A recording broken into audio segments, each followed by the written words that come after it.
File Test 4. Listening 2. Hello, I'm Louisa Fielding, and this is Environmental Corner. With me today is Rick, who volunteers for an environmental agency. Rick, welcome to the programme. Hi, thanks very much. Now, you've done some voluntary work for an environmental agency in Asia, haven't you? That's right. It was for a diving and marine conservation group in Thailand. So, what exactly is marine conservation? It's basically anything to do with things that live in the sea. How long did you spend in Thailand? Oh, it was quite a long time actually. Let's see.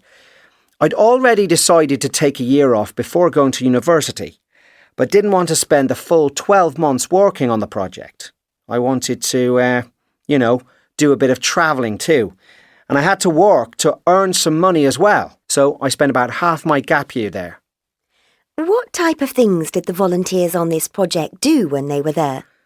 Most of us were involved in diving surveys where we helped to identify seahorses.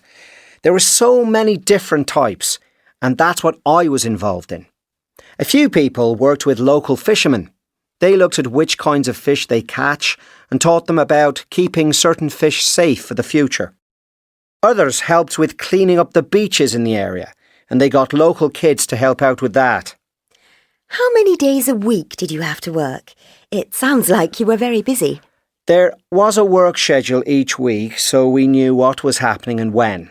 The schedule varies, depending on the time of year, the weather, and the number of volunteers on the project. We normally worked 5 days a week and did some diving each day. We had 2 days to ourselves to relax, travel back to the mainland, or get involved in some of the other activities that were there, like diving or boat trips. That sounds like fun. What were the living conditions like? Well, we shared wooden bungalows with other volunteers, 4 people to each one. The accommodation had electricity provided by a generator for a few hours in the evenings, and each bungalow had an attached bathroom with a bucket shower. Basically, that's just where you use buckets of water to wash yourself. Oh. The bungalows were just a few metres from the beach, so the sea views were amazing. Everyone ate together in the area that we all shared.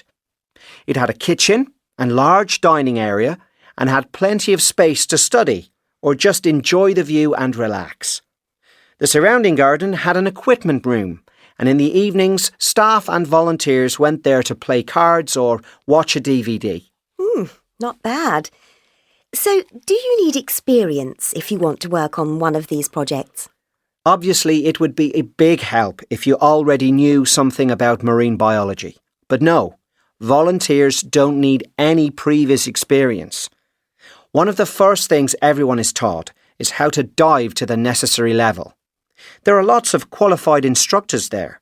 You'll actually leave Thailand with lots of experience under your belt.